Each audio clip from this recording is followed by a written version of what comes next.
임마누엘 성가대 귀한 찬양 감사합니다. 하나님만 홀로 영광 받으신 줄 믿습니다. 오늘 갈라디아서 2장 11절에서 21절 말씀을 통해 우리가 복음의 진리를 함께 살펴보고 적용하고자 합니다.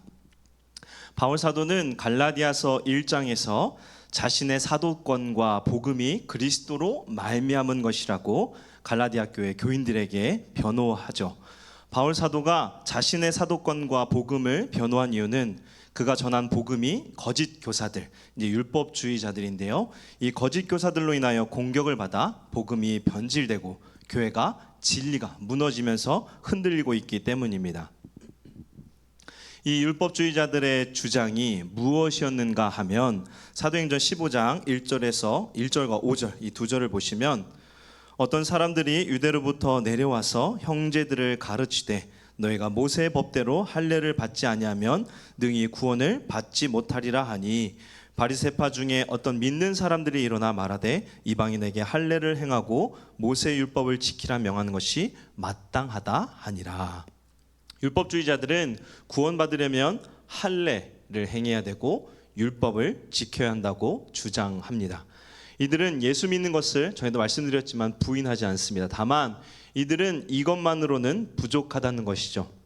구원을 얻기 위해 무엇이 필요하다는 것입니까? 할례의 행함과 율법을 지켜야 구원을 완전하게 얻는다고 주장하는 것이죠.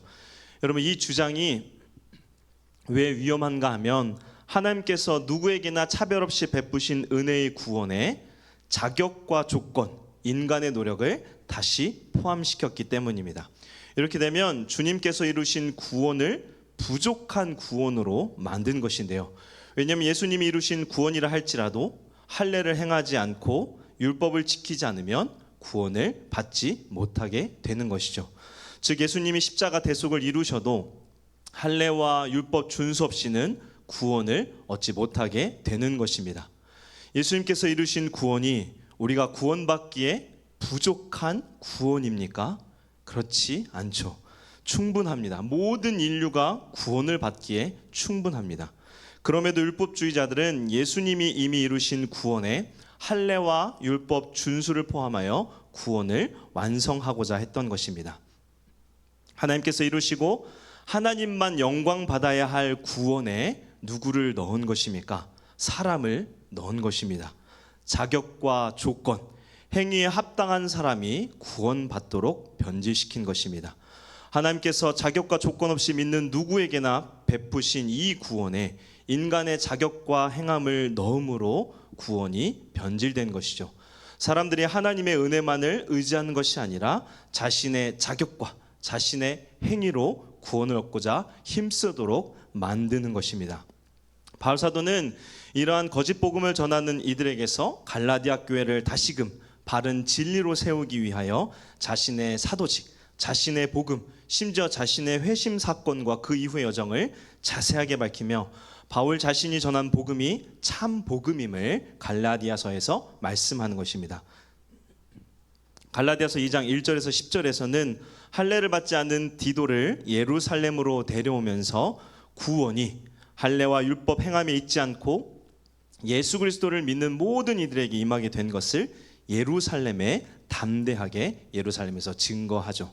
예루살렘 교회는 이방인의 구원에 대해서 아직 완전히 열린 그런 긍정적인 모습이 아니었습니다. 그러나 이 바울 사도가 디도와 함께 방문함으로 인하여 구원이 이스라엘뿐 아니라 죄인이라고 여겼던 이방, 이스라엘 외에 다른 나라에도 이 말씀을 인정하게 된 것입니다. 복음의 진리 앞에 바울 사도는 매우 담대한 모습을 보여주었죠. 바울 사도는 여기서 그치지 않고 한 사건을 말씀하는데요. 안디옥 교회에서 일어난 사건입니다. 오늘 11절을 보시면 게바가 안디옥에 이르렀을 때 책망받을 일이 있기로 내가 그를 대면하여 책망하였노라 라고 말씀합니다. 바울 사도가 게바, 이제 베드로인데요. 이 베드로를 대면하여 책망하였다고 말씀하는데요. 어떠한 사건이 있었기에 바울 사도가 감히 기둥과 같은 이 선배 사도를 책망하였을까요? 12절에 보면은 이렇게 말씀합니다. 야고보에게서 온 어떤 이들이 이르기 전에 게바가 이방인과 함께 먹다가 그들이 오매 그가 할례자들을 두려워하여 떠나 물러가매. 이 게바 베드로는 아무 거리낌 없이 이방인 그리스도인들과 식사를 함께 해 왔었던 것 같은데요. 왜냐하면 12절에 게바가 이방인과 함께 먹었다라는 이 문장을 헬라 원문으로 보면 이 먹다라는 동사가 미완료 과거 시제로 기록되어 있기 때문입니다. 이 미완료 과거 시제는요, 계속적으로 습관적으로 행동했음을 의미합니다. 즉 베드로는 로마 이 백부장 고넬료의 세례 사건 이후에 이방인 그리스도인들과 함께 식사를 계속해 왔었던 것 같습니다. 여기까지만 보면 베드로는 고넬료의 세례 이후에 이방인 그리스도인에 대해서 복음의 가르침대로 차별 없이 행동하는 모습을 보여줍니다. 그런데 12절에 보면 안디옥에 야고보에서 온 사람들이 왔는데요. 이들은 유대인 그리스도인들이었지만 율법주의자들, 이제 할례를 행하고 율법을 지켜야 구원을 받는다고 주장하는 그러한 사람들이었던 것 같습니다. 또한 그들은 예루살렘 교회 지도자인 야고보에게서 왔다고 하는데요. 사실 이들은 야고보가 보낸 자들이 아닙니다. 사도행전 15장 24절에 보면 야고보가 부인하는데요. 보시면 들은즉 우리 가운데서 어떤 사람들이 우리의 지시도 없이 나가서 말로 너희를 괴롭게 하고 마음을 혼란하게 한다 하기로 라고 말씀하죠. 야고보를 비롯한 사도들의 지시도 없이 가서 말로 괴롭게 하고 마음을 혼란하게 하였다고 하는 것입니다. 즉 야고보와 사도들이 지시하지 않은 것, 그것이 어떤 것이겠습니까? 할례의 행함과 율법을 준수해야 구원받는다는 주장입니다. 이들은 야고보가 보내지 않았음에도 야고보에게서 왔다고 주장하며 거짓 복음을 안디옥에서 가르치고 있었던 것입니다. 문제는 이러한 자들이 왔을 때 베드로가 어떻게 했습니까? 12절 하반절에 보시면 그들이 오매 그가 할례자들을 두려워하며 떠나 물러가매라고 말씀하죠. 예루살렘 교회 지도자 중 가장 기둥 같은 베드로가 그들을 두려워하여 이방인과의 식탁 교제를 회피했던 것입니다. 심지어 베드로의 행동으로 인해서 다른 유대 그리스도인들도 혼란스러워했는데요. 13절에 이렇게 말씀하죠. 13절 보시면 남은 유대인들도 그와 같이 외식함으로 바나바도 그들의 외식에 유혹되었느니라. 바울 사도는 앞선 갈라디아 2장 1절에서 10절에 할례를 받지 않은 이 그리스도인 디도를 예루살렘에 데리고 갔죠. 할례를 받아야 하는 압박에서 굴하지 않고 담대하게 그를 예루살렘 교회에 소개하고 차별이 없는 하나님의 구원에 관해서 증거했습니다. 그가 믿는 복음의 가르침대로 행한 것이죠. 비록 공격을 당하고 어려움을 겪을지라도 말입니다. 그러나 예루살렘 교회의 핵심 인물이며 심지어 고넬료의 사건을 직접 경험했던 베드로는 어떻게 행동했습니까? 바울과 다르게 그는 그가 믿는 복음대로 행하지 않고 회피, 굴복하였습니다. 그리고 그로 인하여 안디옥 교회가 모두 심각한 시험에 빠지게 된 것이죠. 바울과 함께 이방 선교의 중심 역할을 했던 이 바나바까지도 베드로를 따라 넘어진 것입니다. 외식하였다고 하는데요. 바나바와 다른 이들도 이방인 그리스도인과의 식탁 교제를 꺼리게 되었다는 것입니다. 이에 바울 사도는 베드로에게 대면하여 이렇게 말씀합니다. 14절 말씀인데요. 그러므로 나는 그들이 복음의 진리를 따라 바르게 행하지 아니함을 보고 모든 자 앞에서 게바에게 이르되 내가 유대인으로서 이방인을 따르고 유대인답게 살지 아니하면서 어찌하여 억지로 이방인을 유대인답게 살게 하려 하느냐 하였노라. 베드로에 대해서 바울이 책망하죠. 선배 사도이기에 또 예루살렘 교회의 핵심 인물이기에 조용히 넘어갈 수도 있었을 테고 아니면 편지를 써서 조용히 책망했을 수도 있었을 것입니다. 그러나 바울 사도는 그렇게 하지 않았습니다. 사람들이 다 있는 곳에서 공개적으로 면전에 두고 책망을 했습니다. 이러한 바울 사도의 모습은 자칫 선배 베드로를 깎아내리고자 일부러 모욕을 주는 모습으로 여겨지거나 또는 이 바울이 베드로보다 더 우월하게 여긴다고 오해할 수도 있을 것입니다. 그렇다면 바울 사도는 과연 어떠한 의도에서 그것도 사람들이 다 있는 곳에서 베드로를 책망했던 것일까요? 14절을 다시 보시면 바울 사도는 자신이 왜 베드로를 책망하는지 그 이유를 명확하게 말씀하는데요. 노란색 부분을 보면 나는 그들이 복음의 진리를 따라 바르게 행하지 아니함을 보고라고, 베드로가 복음의 진리를 따르지 않는 것을 보고 그를 책망했다고 말씀하죠. 그러면서 14절 하반절 노란색 부분을 다시 보시면 이렇게 책망합니다. 내가 유대인으로서 이방인을 따르고 유대인답게 살지 아니하면서 어찌하여 억지로 이방인을 유대인답게 살게 하려느냐. 이 말씀이 무슨 뜻인가 하면 베드로는 유대인이지만 그리스도의 십자가 은혜로 말미암아 율법과 상관없이 이방인들처럼 모세의 율법의 구속을 받지 않고 살고 있죠. 그렇다면 당연히 이방인들도 베드로 자신이 누리는 이 복음의 자유를 따르게 해야 되는데, 지금 율법주의자들로 말미암아 한 행동은 도리어 이방인 그리스도인들에게 복음의 자유가 아닌 다시금 모세의 율법에 구속받게 만들었다는 뜻입니다. 즉 베드로의 행동으로 말미암아 함께한 유대인 그리스도인들은 물론이고 이방인 그리스도인들도 넘어지게 만들었다는 것입니다. 그래서 책망을 했죠. 여기서 우리가 중요하게 보아야 할 것이 있는데, 그것은 복음의 진리가 위협받을 때 우리는 어떻게 행동해야 하는가입니다. 복음의 진리 앞에 베드로 사도는 어떻게 행동했습니까? 복음의 진리가 하나님의 말씀이 가장 최우선의 모습이 아니었습니다. 베드로 사도가 과연 하나님의 말씀을 잘못 이해했다거나 아니면 고넬료 사건을 잊어버렸다거나 내지는 복음을 믿음으로 구원받는다는 진리를 버렸을까요? 그렇지 않죠. 베드로는 고넬료 사건 이후 이방인 그리스도인들과 거리낌 없이 지속적으로 교제를 나누었습니다. 그도 이 복음이 누구에게나 차별이 없이 구원을 이루게 한다는 것을 바르게 이해하였고 그것을 실천했었습니다. 그래서 바울 사도는 내가 유대인으로 이방인을 따르고 유대인답게 살지 않는다고 말씀한 것이죠. 그런데 베드로 사도는 율법주의자들이 나타나자 복음의 진리가 가르치는 대로 담대히 똑같이 식탁의 교제를 나누고 행동했거나 아니면 이 율법주의자들과 논쟁을 했어야 하는데 그들에게 비난받고 그들을 통해서 다른 이들에게 비난을 받을까 두려워 자신의 행동을 바꾸어 버린 것입니다. 복음의 진리가 위협받을 때 맞서 싸우기보다 타협해 버린 것입니다. 여러분, 베드로의 행동이 그럴 수도 있다라고 보시면 안 됩니다. 왜냐하면 율법주의자들은 예루살렘 교회의 기둥인 베드로 사도를 자기 편으로 만들어 버렸기 때문입니다. 이렇게 되면은 자신들의 주장, 이 빌진리, 거짓임에도 어떻게 됩니까? 이것이 진리로 둔갑해 버리는 꼴이 되는 것입니다.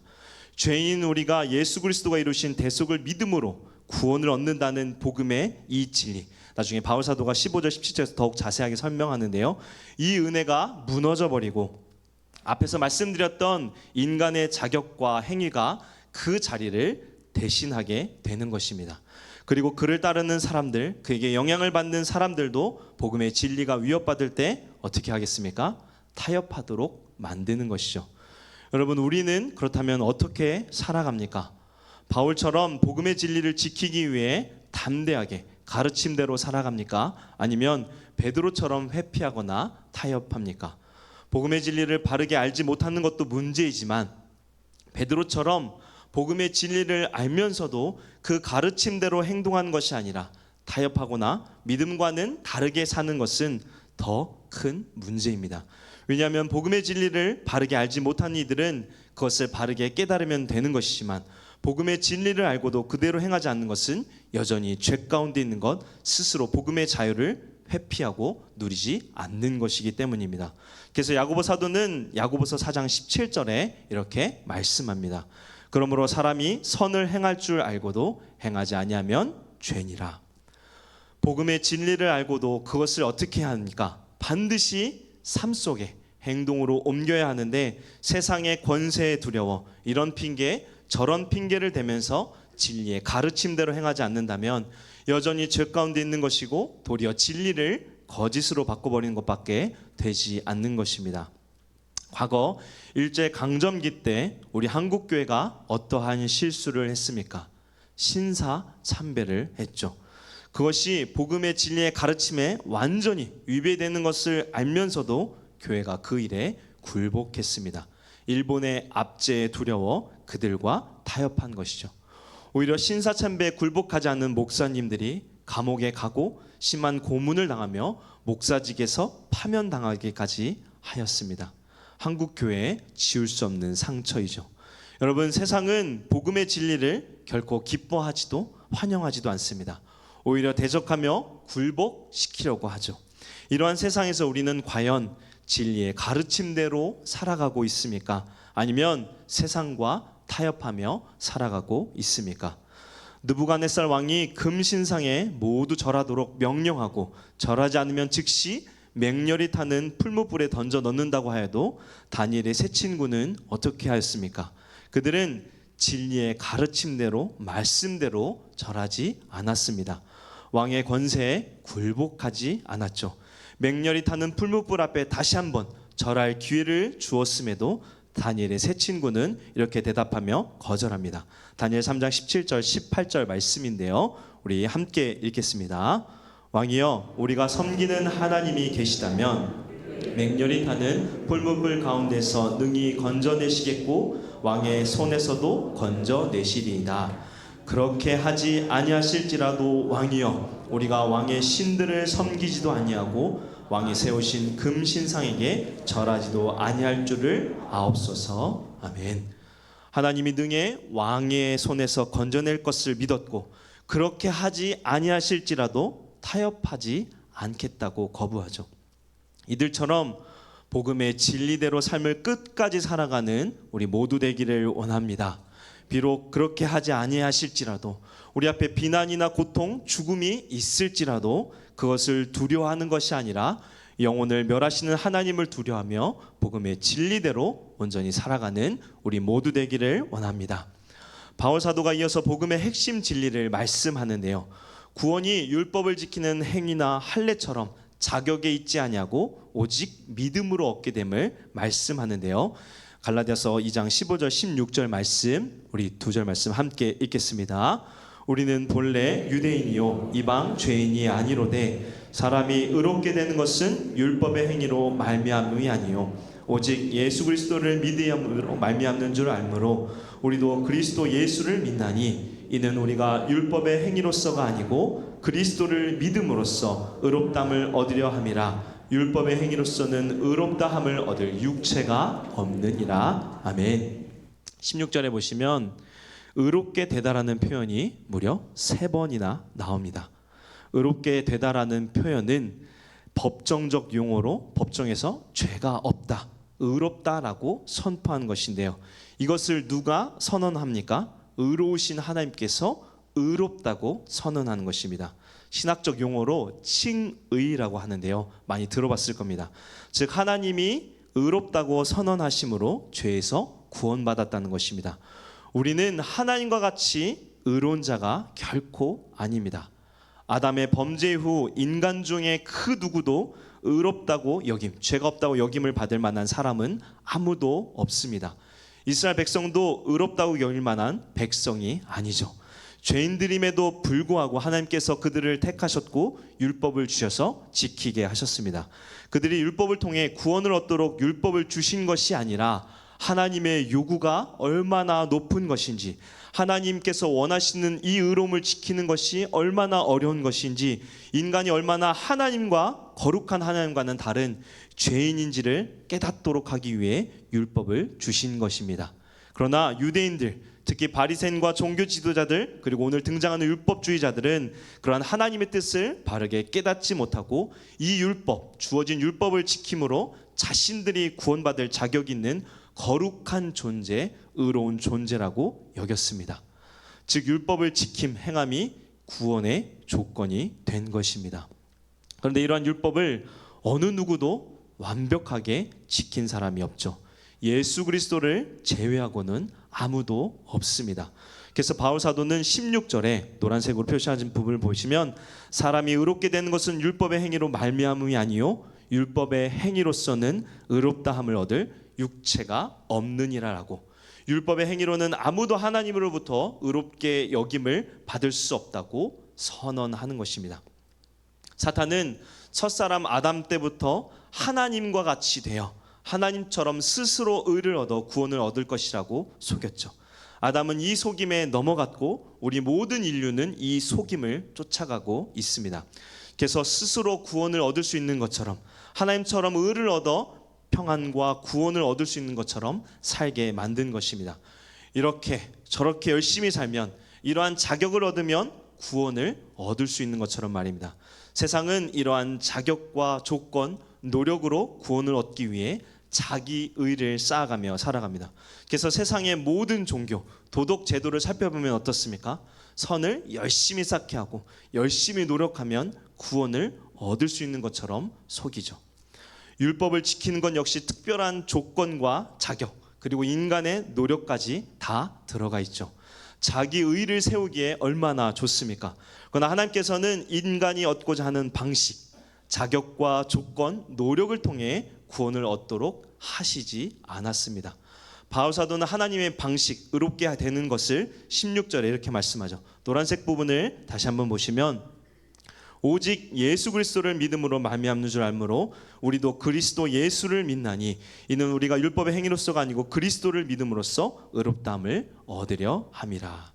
무엇으로 우리가 의롭다함을 얻는다고 말씀합니까? 오직 유일하게 예수 그리스도를 믿음으로 의롭다함, 죄가 없다고 여김을 받는 것입니다. 이것이 하나님께서 우리 인간에게 주신 유일하게 주신 구원의 방법입니다. 세상과 율법주의자들은 자기가 이룬 의, 자격, 조건 행위로 구원을 얻고자 했지만 하나님께서는 이러한 모든 요구를 다 없애셨습니다. 유대인이라고 자격이 되어 구원을 주시고 이방인이라고 죄인으로 여기시는 것이 아니라 차별 없이 누구에게나 오직 그리스도를 믿음으로 구원을 얻도록 하신 것입니다. 우리들도 마찬가지입니다. 우리가 어떻게 구원을 얻게 되었습니까? 자격이 있어서 말씀대로 열심히 살려고 노력해서 교회 열심히 봉사해서 모태신앙이어서 그래서 우리가 구원받은 것이 아니죠. 그리스도께서 의를 이루셨다고 우리가 온전히 믿었기에 그 믿음으로 우리가 구원을 받은 것입니다. 우리 한번 주위를 둘러보세요. 주위를 둘러보시면 자격이 있어서 구원받은 사람은 아무도 없죠. 그렇죠. 그런데도 우리는 때때로 다른 사람을 율법의 기준으로 정죄하거나 구원을 평가할 때가 얼마나 많습니까? 우리가 믿음으로 구원받았다는 것을 알면서도 다른 이들에게는 하나님보다 더 엄격한 기준으로 구원에 대하여 하나님의 은혜를 받고 못 받고를 종종 평가하지는 않습니까? 그러한 모습은 율법주의자들과 똑같은 모습입니다. 왜냐하면 의, 공로, 높고 낮음을 하나님께서 없애버리셨는데 우리가 다시 그 기준을 가지고 자격과 노력을 평가하는 것이 되기 때문입니다. 우리는 아무 자격도 없는 연약한 존재입니다. 나뿐 아니라 내 옆의 성도 역시 하나님께서 은혜로 구원을 베푸신 것이고 이 자리에 함께 은혜로 우리가 나와 교회를 세우도록 하셨죠. 그렇기에 우리는 서로의 자격, 공로를 내세우고 따지는 것이 아니라 그러한 모든 것을 내려놓고 하나님의 은혜로 서로를 섬기고 사랑하는 자들이 되어야 할 것입니다. 이어서 바울 사도는 17절에 믿음으로 의롭게 되는 것에 대해서 반대하는 의견을 말씀하는데요. 보시면 만일 우리가 그리스도 안에서 의롭게 되려 하다가 죄인으로 드러나면 그리스도께서 죄를 짓게 하는 자냐? 결코 그럴 수 없느니라. 이 17절의 말씀이 어려운데요. 이게 무슨 뜻인가 하면 행위가 아니라 믿음으로만 의롭게 된다면 율법을 지키지 않아도 된다는 것인데 그럼 율법을 지키지 않고 방탕하게 살도록 만드는 것 아니냐는 뜻입니다. 조금 더 쉽게 표현하면 믿음으로 의롭다함을 받는 것은 선한 행위를 하지 않아도 되도록 방탕하게 살도록 만들지 않느냐고 반대자들이 반문한다는 것입니다. 자격, 행함과 상관없이 믿음으로만 구원받는다고 했을 때 그 역효과가 무엇일까요? 막 살아도 되는 것처럼 세상에서는 엉망으로 살면서 믿기만 하면 구원받다고 여기는 그러한 모습이겠죠. 그렇다면 이러한 믿음으로 의롭게 여김을 받는 것이 과연 믿음과 그 행함이 일치하지 못하도록 그것을 조성하는 것일까요? 조장하는 것일까요? 바울 사도는 17절 마지막에 보시면 그리스도께서 죄를 짓게 하는 자냐? 결코 그럴 수 없느니라라고 답합니다. 칭의, 믿음으로 의롭게 되었음에도 우리의 본성의 부패함은 여전히 남아있기에 우리는 어떻습니까? 죄를 지을 수 있습니다. 구원받았음에도 어떻습니까? 여전히 죄를 짓죠. 제 모습도 그렇습니다. 목사이기에 이 하나님의 말씀, 하나님께서 기뻐하시는 것이 무엇인지를 더 잘 알기에 그것을 더 잘 행해야 하지만 제 믿음과 행함이 일치하지 못할 때가 많습니다. 자주 넘어지는 제 자신을 보죠. 그러나 이전처럼 죄를 가볍게 여기지도 않을 뿐더러 스스로 죄에 대하여 침통해하며 죄에서 벗어나고자 몸부림치고 있습니다. 결코 믿음으로 의롭다 여김을 받는 것이 아무렇게나 살도록 율법을 폐기하며 도덕적으로 방탕하게 살도록 하지 않는다는 것입니다. 왜냐하면 예수 그리스도께서 우리의 삶을 변화시키며 우리의 삶을 바른 길로 인도하시기 때문입니다. 그래서 바울 사도는 17절 하반절에 그리스도께서 죄를 짓게 하는 분이 아니시기에 결코 그럴 수 없다고 말씀하는 것입니다. 그리고 18절에 이렇게 한 번 더 강하게 대답하는데요. 18절에 보시면 만일 내가 헐었던 것을 다시 세우면 내가 나를 범법한 자로 만드는 것이라. 오히려 율법으로 정죄하고 율법으로 다시 돌아가게 만드는 것이 도리어 그리스도께서 이루신 의를 무너뜨리며 하나님께 대항하여 죄를 짓는 것이라고 단호하게 율법 행함으로 의롭다함을 거절하는 것입니다. 이어서 바울 사도는 그리스도 안에서 의롭다함을 얻은 사람에게 일어나는 놀라운 변화를 말씀하는데요. 우리가 잘 아는 말씀인데요. 갈라디아서 2장 19절 20절 말씀인데요. 우리가 함께 읽겠습니다. 내가 율법으로 말미암아 율법에 대하여 죽었나니 이는 하나님에 대하여 살려 함이라. 내가 그리스도와 함께 십자가에 못 박혔나니 그런즉 이제는 내가 사는 것이 아니요 오직 내 안에 그리스도께서 사시는 것이라. 이제 내가 육체 가운데 사는 것은 나를 사랑하사 나를 위하여 자기 자신을 버리신 하나님의 아들을 믿는 믿음 안에서 사는 것이라. 아멘. 우리는 반드시 믿음으로 구원받는 순간 우리의 삶도 변화됩니다.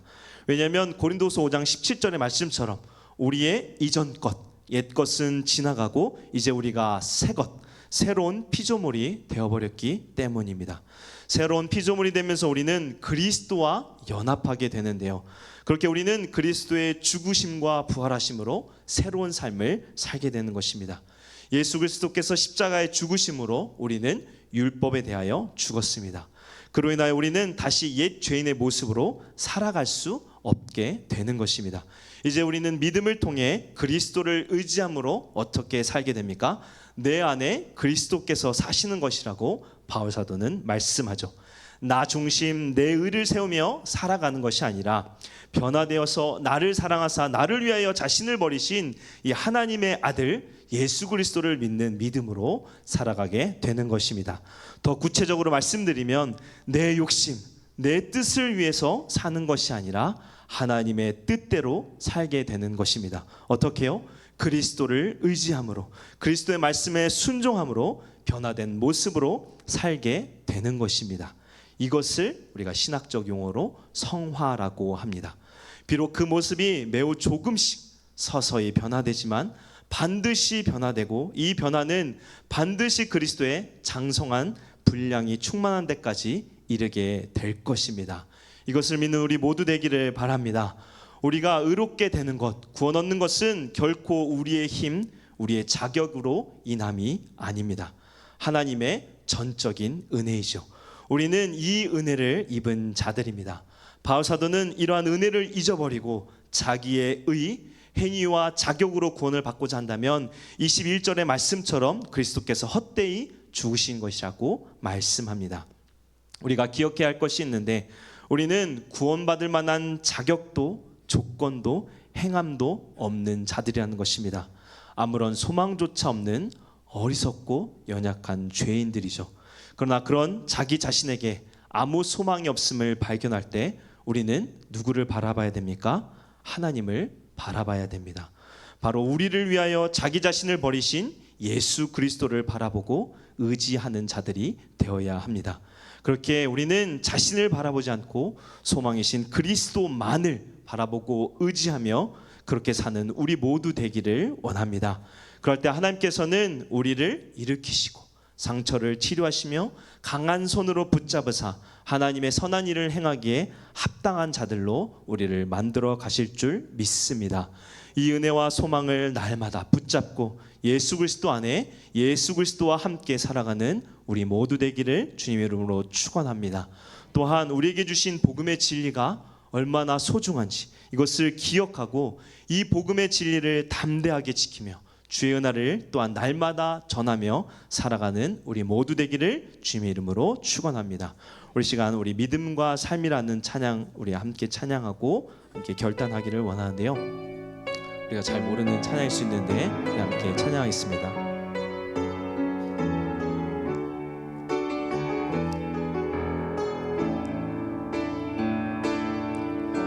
믿음과 삶을 살아내는 실력이 너무나 다른 내 모습을 볼 때에 이 모습도 주가 사랑하실까 자신 없는 내 모습 그저 주님 앞에 있네. 나 같은 자도 사랑하여 주시고 한 번도 나를 떠나지 않으셨네. 아픔 속에 주를 작게 여긴 날 꾸짖지 않으시고 내 손 잡아주시네. 오직 주님 안에 두려움 없네. 고난을 통해 날 만드심을 믿네. 주님만이 내 모든 것 되시네. 주의 강한 손 날 붙드시네. 오직 주님 안에 소망 있네. 내 삶을 통해 영광 받으실 주님, 주님만이 내 모든 것 되시네. 주의 선하심 난 우리 다시 한번 찬양합니다. 믿음과 삶을 살아내는 믿음과 삶을 살아내는 실력이 너무나 다른 내 모습을 볼 때에 이 모습도 주가 사랑하실까 자신 없는 내 모습 그저 주님 앞에 있네. 나 같은 자도 사랑하여 주시고 한 번도 나를 떠나지 않으셨네. 아픔 속에 주를 작게 여긴 날 꾸짖지 않으시고 내 손 잡아주시네. 오직 주님 안에 두려움 없네.